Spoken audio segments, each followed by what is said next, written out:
Hello everyone, मैं आज आप लोगों को बीबी कुंदू का ही 2018 का ईयर पेपर का इंग्लिश डब्ल्यूबी बोर्ड का ग्रामर क्लास 11 के लिए भी और क्लास 12 के लिए भी ग्रामर सेम ही है आप लोगों का। तो वो मैं आज ग्रामर का पार्ट देने जा रही हूँ, लेकिन ये पेपर है 2018 ईयर पेपर का। आप लोगों का बहुत थोड़ा ही है ग्रामर, ज़्यादा है भी नहीं, लेकिन करना तो पड़ेगा क्योंकि बोर्ड है। चाहे ये वेस्ट बंगाल बोर्ड करे, चाहे ये सीबीएसई आईएससी बोर्ड करे, उससे कोई नहीं है, ग्रामर सबका एक इक्वल ही है। तो चलिए हम लोग आज ग्रामर पार्ट करेंगे 2018 ईयर पेपर डब्ल्यूबी बोर्ड। और आप जिस बुक से मैं करा रही हूँ वो है आपका बीबी कुंदू टेस्ट पेपर इस बार का 2022 का। ठीक है, तो चलिए ये रहा, देखिए पेज नंबर 174 खोलिएगा तो आपका उसमें पार्ट है ग्रामर का। यहाँ से ये रहा 4 नंबर का ए, डू एज डायरेक्टेड। देखिए डू एज डायरेक्टेड जो है इसका मतलब हो गया क्या कि आपको इसमें करना है, मतलब डायरेक्ट इनडायरेक्ट स्पीच आप लोग ने बचपन क्लासेस में किए होंगे। तो देखिए आपको मैं रूल्स के साथ ही बताती जा रही हूँ। डायरेक्ट इनडायरेक्ट स्पीच का रूल होता है कि अगर कोई भी क्वेश्चन वाला रहे या फिर रिक्वेस्ट वाला या ऑर्डर वाला या विशेष वाला, ये सब अगर रहता है तो हम लोग क्वेश्चन छोड़ दीजिए, ऑर्डर रहे, ठीक है, ऑर्डर टाइप सेंटेंस हो या फिर रिक्वेस्ट वाला सेंटेंस हो, सॉरी पूरा ये हो गया। ये देखिए ऑर्डर टाइप का सेंटेंस हो, रिक्वेस्ट का हो या फिर विशेष का हो या फिर कोई एडवाइस का भी हो सकता है। ये सब में आप जो 2 सेंटेंस होते हैं ना, सेड करके लिखा रहता है, उसमें आपको 2 वर्ड लगाना है। अगर आपका क्वेश्चन से रिलेटेड है तो डब्ल्यू एच से क्वेश्चन स्टार्ट है, मतलब व्हेन, हु, व्हाट से स्टार्ट है, तब तो आपको वही वर्ड रिटर्न लेने होंगे। मतलब वो वर्ड आपको रिटर्न मतलब क्या, मतलब रिटर्न मतलब वहाँ पे इफ़ वर्ड नहीं यूज़ करते हम लोग क्या करते हैं वो उसमें ना टू ना इफ़ ना दैट, कुछ नहीं यूज़ करना। अगर आपका हेल्पिंग वर्ब से क्वेश्चन स्टार्ट है, जैसे डू से, आर से, एम से स्टार्ट है, तब आप लोगों को इफ़ वर्ड से स्टार्ट करना पड़ेगा। हेल्पिंग वर्ब से मतलब स्टार्ट होना क्वेश्चन, मतलब अगर आपका डू से क्वेश्चन स्टार्ट है, एम से या फिर हैज से, ये सब वर्ड तो पता है ना क्या क्या हेल्पिंग वर्ड है, जैसे कि एम हो गया, इज़, आर, हैज़, हैव, ठीक है, मे, डू, डिड, डज, ये सब से वर्ड अगर स्टार्ट होता है, हैज़, हैव हो गया, is, an, am, was, were से भी स्टार्ट होता है। तो ये सब से अगर स्टार्ट होगा तो हम इफ़ वर्ड लगाएंगे, ठीक है। और डब्ल्यू एच से अगर रहता है व्हेन, हु, व्हाट से, तब आपको इफ़ वर्ड नहीं लगाना है, ना ही दैट लगाना है, ठीक है। और ये सब वर्ड हो सेंटेंस होंगे तो 2 लगाना है। मैं ये डायरेक्ट इनडायरेक्ट स्पीच बता रही हूँ, जिसको हम लोग नरेशन कहते हैं।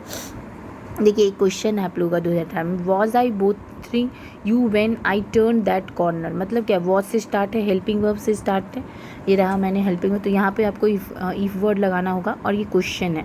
तो आस्क द वुमेन आप लोगों ने छोटे से तो किए ही होंगे। अगर आपको अच्छे से रूल से चाहिए तो ये एग्ज़ाम के बाद ही मैं अच्छे से रूल वाइज ग्रामर देने वाली हूँ, फिर से देख लीजिएगा अपना अगर टाइम हो तो, जो भी हो, ठीक है। चलिए तो ये हो गए आस्क द वुमेन, तो ये क्वेश्चन ही है, लेकिन आपको ये चीज़ आगे करना होगा और ये चीज़ पीछे। और देखिए वॉज से स्टार्ट है, मतलब हेल्पिंग वर्ब से स्टार्ट है, जो भी हेल्पिंग वर्ब से स्टार्ट हो तो आपको इफ़ वर्ड यूज़ करने। तो देखिए इसका आंसर होगा ये रहा, the women asked, the women asked, if word मैंने लगाया क्योंकि ये हेल्पिंग वर्ब से स्टार्ट है, इफ़, ठीक है। अब यहाँ पे देखिए वोमेन है इसलिए आई कौन है, लड़की है, इसलिए शी मैंने लिया। तो इफ़ शी हैड बीन क्यों लिया, क्योंकि ये वॉज से स्टार्ट था, पास्ट है, पास्ट रहने से वॉज या वेयर रहेगा तो पास्ट होगा, तो इसके वजह से हम लोगों को हैड बीन वर्ड यूज़ करना पड़ा है। बोथरिंग वर्ड वैसे ही है, ठीक है। अब ये यू जो है, ये यू एक मैन के लिए मैंने ये किया है। देखिए क्योंकि ये वाला आपका चैप्टर से रिलेटेड है तो यू को मैन का, अगर सपोज़ आप गर्ल ही समझ सकते तो सब आपको हर लगाना पड़ेगा, लेकिन यहाँ पे बॉय के लिए है मैंने यूज़ किया तो फिर हिम लगाएंगे। अगर ये गर्ल के लिए होता तो, अगर आप ये यू को गर्ल समझते तो फिर हर, तो हिम या हर जो भी आप लगा सकते हैं यहाँ पे, ठीक है। तो फिर वो क्या when I turn that corner, ये आई फॉर किसके लिए, देखिए ये आई जो ये आ रहा है ये वोमेन के लिए आ रहा है, और ये यू को आप जो भी मानिए, बट चैप्टर में आपका बॉय है तो इसीलिए यहाँ पे मैंने हिम लिया है। तो देखिए डायरेक्ट इनडायरेक्ट स्पीच का रूल क्या है, सबसे पहले तो ये जो आगे हो जाएगा द वुमेन आस्क्ड, ये हो जाएगा। वॉज आपका वॉज या हैव या हैज़, ये सब जो वर्ड स्टार्ट होता है, ये देखिए ये सबसे जो वर्ड स्टार्ट होता है, was, were, is are am, may, might, can से भी, कुड से भी, शैल, शुड, ये सब भी ये सब भी वर्ड है। तो ये सब से जो रहता है, ये सब से हम लोगों को इफ़ वर्ड यूज़ करना पड़ता है। तो इसीलिए हम लोगों ने इफ़ वर्ड यूज़ किया, इफ़ वर्ड करके जॉइन किया है। द वोमेन, सारे कॉमास हट जाएंगे, इन्वर्टेड कॉमा भी। The women asked if she had been bothering him when she turn that corner. That क्यों हुआ? दिस का दैट होता है, याद रखिएगा। यहाँ पे तो ऑलरेडी दैट है ही, इसलिए दैट ही लिए। अगर दिस होता तो दिस का दैट होता है। हियर का वहाँ पे देयर हो जाता है। THESE दीस का दोस हो जाता है, THOSE दोस हो जाता है। टुडे का दैट डे हो जाता है। नाउ का देन हो जाता है। ये सब वर्ड आपको माइंड में बिठाना पड़ेगा। नाउ का आपका देन हो जाता है। टुडे का दैट डे हो जाता है। दीस का आपका दोज हो जाता है। आपका tonight, that night, tomorrow, the previous day, ये हो जाता है। यस्टरडे का तुम्हारा आपका हो जाता है yesterday the previous day, sorry the yesterday का द प्रीवियस, मैंने लिख दे रही हूँ मैं। टुमारो का द नेक्स्ट डे। हियर का देयर। क्यों ऐसा होता है? क्योंकि आप लोगों ने क्लास में किया होगा, मैं अभी शॉर्ट फॉर्म में ही बता रही हूँ, क्योंकि वो बात पास्ट के रूप में आपको लेना है। इसी वजह से अगर सेंटेंस प्रेजेंट में है तभी प्रेजेंट रखना है, पास्ट है तो पास्ट में रखने हैं। और जो यूनिवर्सल ट्रूथ है, जैसे कि द अर्थ इज़ राउंड, इस तरह का हो जाएगा। The honesty is the best policy, ये सब आपका यूनिवर्सल ट्रूथ है, इसमें पास्ट मत कर दीजिएगा, ये आपको प्रेजेंट ही रखना है क्योंकि ये यूनिवर्सल ट्रूथ है। तो हियर का देयर, ठीक है, ये सब होते हैं। क्या हो जाएगा ये? टुडे का दैट डे, ठीक है। टुडे मैंने नहीं लिखा, देख लीजिए। अभी तो हाँ, दैट डे, ये सब हो गया आपके इसके रूल। और जो ये सब होके ये आपका ये सॉल्व हुआ। The women asked if she had been bothering him when she turn that corner. This का दैट हो जाता है, लेकिन यहाँ दैट ऑलरेडी है। देखिए मैं अभी यहाँ पे सारे ग्रामर आपको शॉर्टकट में बता रही हूँ। दूसरा देखिए, my father could convey complex spiritual concept in very simple down to earth Tamil. Change the voice, यहाँ क्या है, ये वॉइस में है। एक्टिव पैसिव वॉइस भी आप लोगों ने किया ही होगा, तो इसके बहुत सारे रूल होते हैं। तो आपको यहाँ पे देखना पड़ेगा ऑब्जेक्ट कौन सा है, सब्जेक्ट कौन सा है। तो ये देखिए कॉम्प्लेक्स स्पिरिचुअल कॉन्सेप्ट जो है, ये मैं ऑब्जेक्ट जो है ये सब्जेक्ट ली हूँ। ये रहा कॉम्प्लेक्स स्पिरिचुअल कॉन्सेप्ट, यहाँ पे आया, ठीक है। कुड है, कुड के साथ बी लगता है, आपको पता होगा कि कैन के साथ बी, विल के साथ बी, शैल के साथ बी, कुड, शुड, वुड, ये जो है ये सब के साथ आपको बी लगाना पड़ेगा, ठीक है। लेट के साथ भी बी लगता है। इसमें बहुत सारे रूल्स है। मैं अभी सब ग्रामर आपको शॉर्टकट में, छोटे में, हल्का में बताए जा रही हूँ, क्योंकि इतना डीपली में आपको जानने का भी टाइम भी नहीं है। अगर आपको जानना है तो आप मुझे कमेंट कीजिएगा कि इस चैप्टर का मुझे पूरा अच्छे से बताइए, तो मैं बता दूँगी। नहीं तो वैसे मैं ग्रामर का अपलोड करने वाली हूँ, तो अभी शॉर्टकट में ही दे रही हूँ। तो कुड, शुड, वुड, ये सब जितने भी हैं उस समय आपके बी लगेंगे। शेल, विल है इस सब में, तो इसीलिए कुड यहाँ पर है, तो मैंने कुड भी लिया। कॉन्वेड आपका ऑलरेडी पास्ट में है, नहीं कॉन्वे आपका प्रेजेंट में है, पास्ट में लेना पड़ेगा। तो याद रखिएगा इसमें थर्ड फॉर्म होता है वर्ब का, तो यहाँ पे तो कॉन्वे का थर्ड फॉर्म ये कॉन्वेड ही होगा, ईडी लगाया मैंने इसीलिए। उसके बाद आपको लगाना इन वेरी सिंपल, ठीक है, comma, down to earth Tamil, सब कुछ वैसे ही सारा लाइन ले लेना है। बाद में जाके यहाँ पे पता ही आपको सब्जेक्ट ऑब्जेक्ट बन जाता है बाई के साथ, बाई माई फादर, तो बाई माई फादर हो जाएगा, ठीक है। अच्छा, उसके बाद आइए, as soon as the left the train she would forget our brief encounter turn into a negative. मतलब आपको इसको नेगेटिव करना है, बट मीनिंग चेंज नहीं करना है। तो आपको क्या करना, एज सुन एज का मतलब नो सूनर हो जाता है, तो नो सूनर मैंने लिया। As she left the train she would forget our brief encounter, तो लिखना होगा no sooner did she leave the train than she would forget our brief encounter. देखिए मैंने क्या किया, यहाँ पे नो सूनर लिया, ठीक है। सी लीव, लेफ्ट का मैंने क्या किया, वो लेफ्ट का उल्टा वर्ड लेना, ठीक है। तो लीव द मतलब she leave the train she would forget our brief counter, मैंने क्या किया, उसी को ही नो सूनर में लिया, बट मीनिंग चेंज नहीं करना है, ठीक है।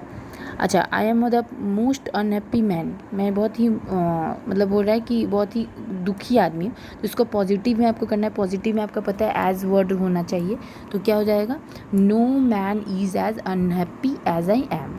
क्यों, एज वर्ड कंपलसरी है, और पॉजिटिव में कंपैरेटिव में T H N than word, और सुपरलेटिव में इज़ द बेस्ट होता है, इसलिए इसमें कुछ नहीं होता। और ये आपको तो पता ही होगा कि इसमें जैसे बिजी, बिजियर, बिजीएस्ट, तो ये सब वर्ड जो होते हैं ये सब आपका डिग्री है ये चैप्टर। जैसे बिजी हो गया पॉजिटिव, कंपैरेटिव हो गया बिजियर, और बिजीएस्ट हो गया मतलब ओवरऑल।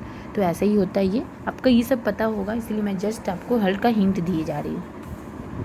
तो ये भी हो गए आपके। अब देखिए, but thy internal summer shall not fade, affirmative मत करना है, मतलब यस में। तो but thy internal summer shall remain unfade. क्यों, क्योंकि यहाँ पे जो था ना ये एक minute, internal summer shall not fade, ये नेगेटिव में था, आपको अफर्मेटिव में करना है, इसीलिए मैंने अनफेडेड मतलब अपोजिट वर्ड ले लीजिएगा आप। ऐसे ही होता है, अफर्मेटिव नेगेटिव में अपोजिट वर्ड लेके मीनिंग नहीं चेंज करना है, बट वही रखना है, लेकिन अपोजिट वर्ड लेके आपको उसमें कर देने हैं। अफर्मेटिव मतलब यस में आंसर, नेगेटिव मतलब ना में आंसर देना है। खाली कोई वर्ड को आपको मेन जो वर्ड है वर्ब का, उसका तुम आपको अपोजिट वर्ड कर लेना है, लेकिन कॉन्सेप्ट क्लियर रखना चाहिए, मतलब कॉन्सेप्ट चेंज ना हो, वही मीनिंग आए। अब आ जाइए, इसमें है देखिए, I wish to kill you, use the underline word as a noun and digit, इसको आपको नाउन में लेना है। तो wish to kill you, I क्या हो जाएगा, देखिए I had the wish to kill you, ठीक है, ये मैंने ले लिया है। विश्ड ईडी है यहाँ पे, विश हो जाएगा WISH, ये देखिए विश WISH, विश ले लिया। और हैड वर्ड यूज़ करना पड़ेगा क्योंकि वहाँ पास्ट में था, आपका विश्ड था पहले, इसीलिए आपको इस हैड से बताना होगा कि ये पास्ट में था। अगर नहीं होता तो फिर हैव वर्ड लेते, आई के साथ हैव। तो आई हैड द विश, ईडी हट गया, विश हो गया, यही नाउन हो गया आपके, ठीक है।